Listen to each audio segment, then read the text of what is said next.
Hello guys, என்னோட previous வீடியோவில் நான் துபாய் வந்ததை பற்றியும் நான் 5 இயர்ஸாக இங்கே ஒர்க் பண்ணுறதை பற்றியும் பேசியிருந்தேன். அந்த வீடியோவுக்கு எனக்கு இந்த ஒரு கமெண்ட் வந்துருந்துச்சு.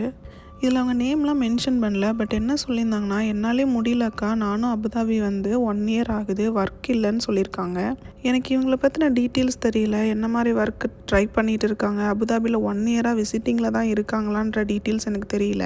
சேம் அதே பர்சன் இந்த வீடியோ பார்க்குறீங்கன்னா என்னோடய இன்ஸ்டாகிராம் ஐடி நான் மென்ஷன் பண்ணியிருப்பேன். உங்களுக்கு தோணுச்சுன்னா எனக்கு டீட்டெயில்ஸ் டிஎம் பண்ணுங்கள். யுஏயை பொறுத்த வரைக்கும் நம்ம நார்மலாக இங்கே வந்து ஒரு சிங்கிள் பர்சனாக ஜாப் தேடுறோன்னா ரொம்ப கஷ்டம். இதுவே இங்கே நமக்கு யாரையாச்சும் தெரியும், அவங்க நமக்காக ரெஃபரன்ஸ் பண்ணுவாங்கன்னா ரொம்ப ஈஸி. நம்ம என்ன தான் வெப்சைட்டில் அப்ளை பண்ணாலும், டேரெக்டாக போய் சிவி கொடுத்தாலும் ஒன்றுனா நமக்கு ரெஃபரன்ஸ் இருக்கணும், இல்லைனா எக்ஸ்பீரியன்ஸ் இருக்கணும். இது ரெண்டுமே இல்லாமல் உங்களுக்கு இங்கே வேலை கிடச்சிச்சின்னா நீங்கள் தான் ரொம்ப லக்கி. நான் என்னோடய நெக்ஸ்ட்டு வீடியோவிலேருந்து நான் துபாய் எப்படி வந்தேன், எனக்கு எப்படி ஜாப் கிடச்சிது, நான் எப்படியெல்லாம் ஜாப் தேடினேன், எனக்கு என்னென்ன மாதிரிலாம் ஜாப் கிடச்சிது, அதுக்கு எவ்வளோ பேக்கேஜஸ் சொன்னாங்கன்றதை நான் பார்ட் 1 பார்ட் 2 அந்த மாதிரி போடலான்ட்டு இருக்கிறேன். உங்களுக்கு ஏதாவது கேட்கணும்னு தோணுச்சுன்னா கமெண்டில் கேளுங்க. நான் டீட்டெயிலாக சொல்கிற வீடியோஸ்லாம் பார்க்குறோன்னா சப்ஸ்கிரைப் பண்ணி வச்சுக்கோங்க.